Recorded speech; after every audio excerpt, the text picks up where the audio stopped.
Now, as per the documentation, use Lightning record form component to create a form that displays Salesforce record data for a specified fields associated with that record, which is good. The fields are rendered with the labels and the current values as read-only. If I look at this definition, I can do the same thing using my record form also. What is the need of going to this record view form?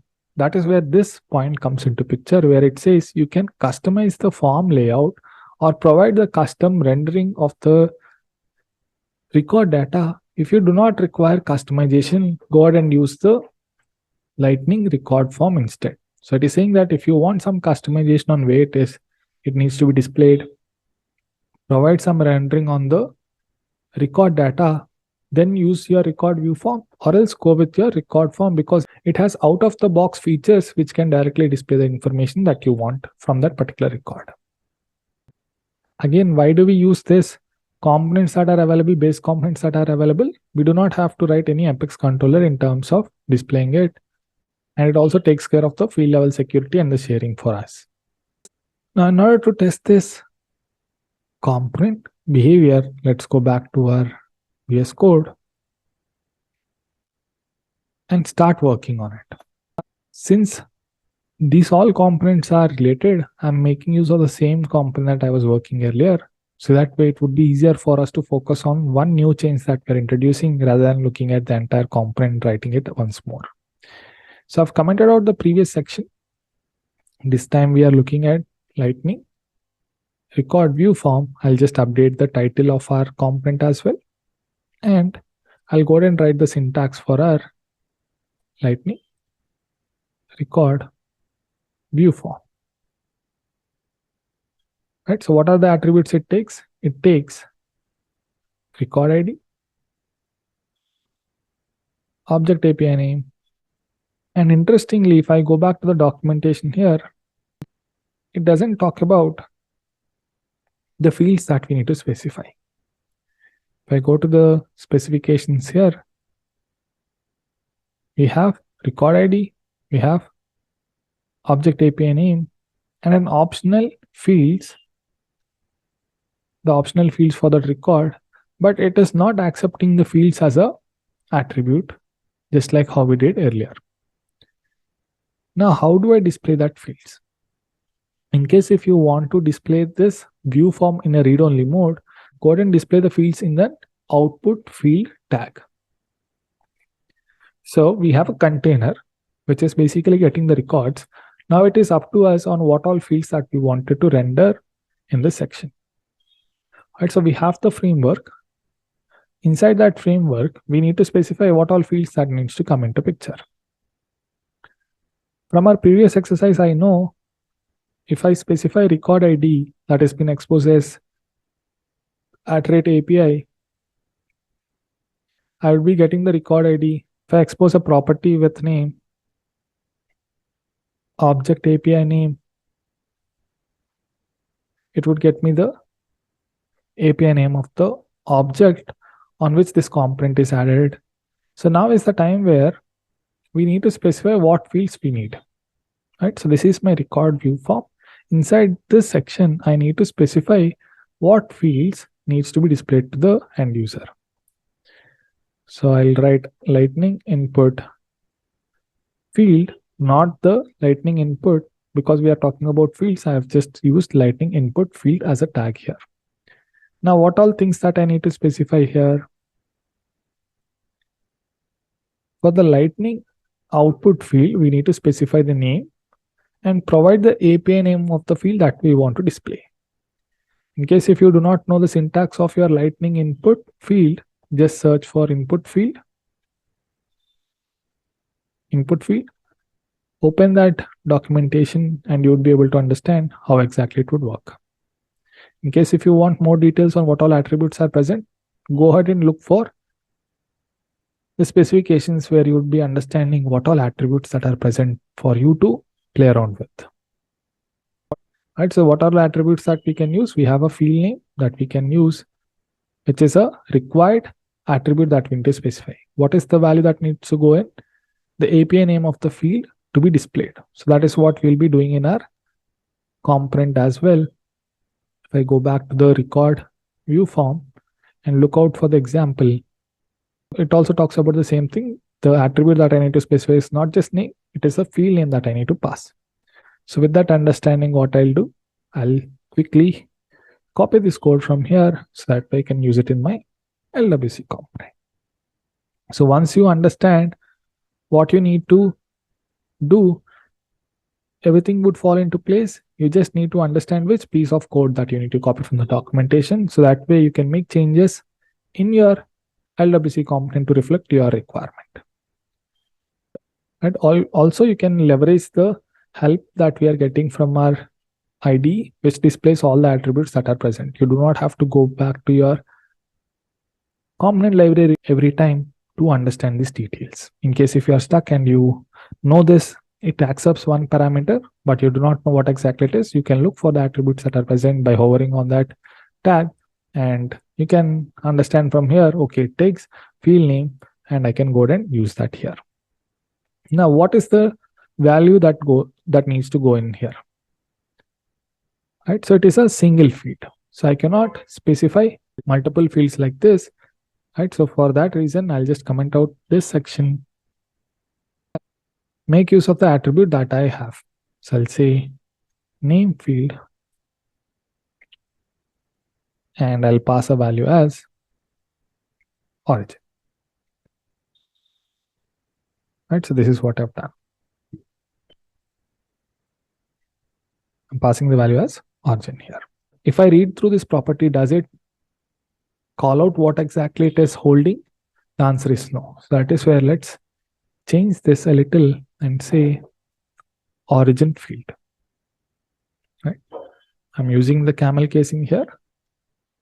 Starting letter small, and whatever that follows should be a capital one. So now, since I've changed this value, I'll go ahead and update it in the UI.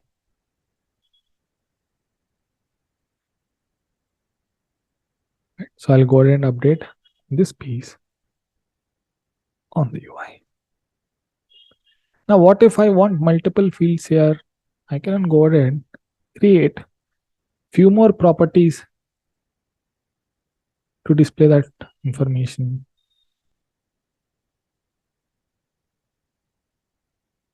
Right, so I have created one more status field. I've created one more property called status field. What I will do, I'll copy paste this one and paste it here. Instead of saying origin field twice, I'll just take this value, paste it here. Now what would happen? When I deploy this component, it would be showing the record in a view form. It would get the ID on the record where it has been added. It would get the object name of the record on which this LWC component is added. And parallelly, it would display two fields, which is origin and status fields. So let's deploy these changes and see how does this output would look like. Remember, we have commented out the record form that we have used earlier, and we have made these changes on the same component by updating the card title as record view form. Let's go back to our Salesforce org. Do a hard refresh. If you see on the UI, we are not seeing any component being rendered here. Let's go back to our LWC component and see what is the mistake that we did. So I was using input tag to display these fields. But what is this view form is meant for? View form is meant for displaying that fields in a view mode. So I've made a change where this input fields that I was referring to, have made them as an output fields. So let's deploy this one to see if there is any change that would happen to the component, or would it still be in the same mode. I've deployed the changes. Let's do a hard refresh. Now if you see here, we were able to successfully display the two fields on the UI. Why it was not working earlier? The reason being, this view form is meant for showing the fields to the end user, and we have displayed them as an input fields. So that is mistake number one. What is the second mistake that we have? So in case if you are wondering, my component is working fine, what is the mistake that I'm doing here? Right? So it is not a mistake exactly, but it is something against the best practice that has been provided by Salesforce. Now, what exactly it is? So if you see here, whatever the fields that I'm displaying, I am hard coding that values again here. Now, what is the problem with that? One, if somebody goes to that object and changes this API name for that field. So let's say I go and edit a custom field, made some changes on the label. It also reflects in your API name. They've saved it. Then your LWC component would break. And you would not know till the time somebody goes and tests that in our production org. So let's say I've made a change on the field and the functionality related to that particular object field is working fine, and this change is deployed to production. And this component that is sitting somewhere in your record page, if user goes and interacts with that component, that is where he or she realizes that it is broken. The reason why it is happening, because we have hard coded these values. We are not considering any latest changes that are happening on that field. Now, what is the best practice then? How do I avoid this in the future? So that is where you can go ahead and import your fields into your Lightning Web Component. How do I do that? Simply write import. I'm giving a space here and writing from. I need to import it from where? I need to import it from Salesforce Schema. Right? How do we do that? So what you can do, you can write @Salesforce, put a backslash, go to the schema, and to the object that you're interested in. Right, so this is your case object. Inside the case object, what I need? I want the origin field. So I've imported the field from the case object. What would I like to name this import that I'm doing? I'll name it as origin field, or I'll say case origin field. Case, so that I can use this value in my component. Instead of hard coding that value, I'm using the import. So import from the schema and go to that object and get me that field. So it would get me the API name for that field. Similarly, I do it for the second field as well, which is the status field. So I'll say case status.